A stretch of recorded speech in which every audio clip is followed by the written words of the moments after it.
ಬೆಳಗಾವಿಯಲ್ಲೂ ಅಷ್ಟೇನೆ ಲೋಕಸಭೆ ಟಿಕೆಟ್ ವಿಚಾರವಾಗಿ ಜಟಾಪಟಿ ಮುಂದುವರಿತಾ ಇದೆ. ಟಿಕೆಟ್ ಫೈಟ್ ಇಲ್ಲೂ ಕೂಡ ಜೋರಾಗಿ ಕಾಣಿಸ್ತಾ ಇದೆ. ಕಾಂಗ್ರೆಸ್ನಲ್ಲಿ ಸ್ಪೆಷಲಿ ಜಿದ್ದಾಜಿತ್ತು, ಪೈಪೋಟಿ, ಕಾಂಪಿಟೇಷನ್ ನೆಕ್ಸ್ಟ್ ಲೆವೆಲ್ನಲ್ಲಿದೆ. ಹೈಕಮಾಂಡ್ ಮಟ್ಟದಲ್ಲಿ ಟಿಕೆಟ್ಗಾಗಿ ತೀವ್ರ ಲಾಬಿ ಮುಂದುವರಿತಾ ಇದೆ.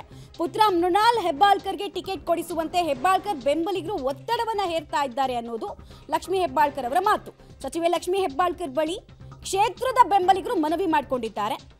ಬೆಳಗಾವಿ ಗ್ರಾಮೀಣ ಕ್ಷೇತ್ರದ ಅಭಿವೃದ್ಧಿಗೆ ಸಂಪುಟದಲ್ಲಿ 800 ಕೋಟಿ ಮಂಜೂರಾತಿ ಹಿನ್ನೆಲೆಯಲ್ಲಿ ಸಚಿವೆ ಲಕ್ಷ್ಮೀ ಹೆಬ್ಬಾಳ್ಕರ್ ಅವರ ಸಮ್ಮುಖದಲ್ಲಿ ಒಂದು ಸಮಾರಂಭ ನಡೆದಿರುತ್ತೆ.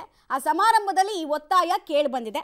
ಒತ್ತಾಯ ಬೆಂಬಲಿಗರು ಮಾಡೋದು ಮಾಡಿಸೋದು ಎಲ್ಲವನ್ನ ಕೂಡ ರಾಜಕಾರಣದಲ್ಲಿ ನಾವು ನೋಡ್ತಾ ಇರ್ತೀವಿ. ಸೊ ಒಂದು ಹಂತದಲ್ಲಿ ಇಲ್ಲಿ ಲಕ್ಷ್ಮೀ ಹೆಬ್ಬಾಳ್ಕರ್ಗೂ ಕೂಡ ಮನಸ್ಸಿದ್ದ ಕಾಣಿಸ್ತಾ ಇದೆ. ಅವರ ಒಲವಿಗೆ ಹೈಕಮಾಂಡ್ ಏನು ಹೇಳುತ್ತೆ ಅನ್ನೋದು ಈಗ ಕುತೂಹಲಕ್ಕೆ ಕಾರಣ ಆಗ್ತಾ ಇದೆ. ಬೆಳಗಾವಿ ಲೋಕಸಭೆ ಟಿಕೆಟ್ಗೆ ಮೃಣಾಲ್ ಹೆಬ್ಬಾಳ್ಕರ್ ಪರ ಲಾಬಿ ಅಂತೂ ಜೋರಾಗಿದೆ. ಹಲವು ಕಾರ್ಯಕ್ರಮಗಳನ್ನು, ಸಮಾರಂಭಗಳಿಗೆ ಅವರನ್ನ ಇನ್ವೈಟ್ ಮಾಡ್ತಾ ಇದ್ದಾರೆ. ಅವರೇ ಇಲ್ಲಿ ನೆಕ್ಸ್ಟ್ ಸ್ಪರ್ಧಿಸೋದು ಅಂತ ಆಕಾಂಕ್ಷಿ ಅಂತ ಬಿಂಬಿಸಿಕೊಳ್ಳೋ ಪ್ರಯತ್ನ ಕೂಡ ಆಗ್ತಾ ಇದೆ.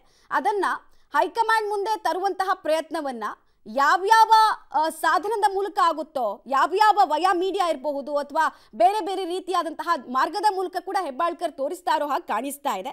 ಮೇಲ್ನೋಟಕ್ಕೆ ಇದು ನನ್ನದಲ್ಲ ಒತ್ತಡ, ಇದು ಬೆಂಬಲಿಗರದ್ದು ಅಂತ ಹೇಳಿದ್ರು. ಸಹಜವಾಗಿ ಅವರಿದ್ದಂತಹ ಸಂದರ್ಭದಲ್ಲಿ ಅವ್ರ ಸಮ್ಮುಖದಲ್ಲಿ ಬೆಂಬಲಿಗರು ಒಂದು ಡಿಮ್ಯಾಂಡನ್ನು, ಒಂದು ರಿಕ್ವೆಸ್ಟನ್ನು ಮಾಡ್ತಾರೆ ಅಂದರೆ ಅವ್ರಿಗೆ ಗೊತ್ತಿದ್ದೇ ಮಾಡಿರ್ತಾರೆ ಅನ್ನೋದು ಬಹಳ ಸ್ಪಷ್ಟ.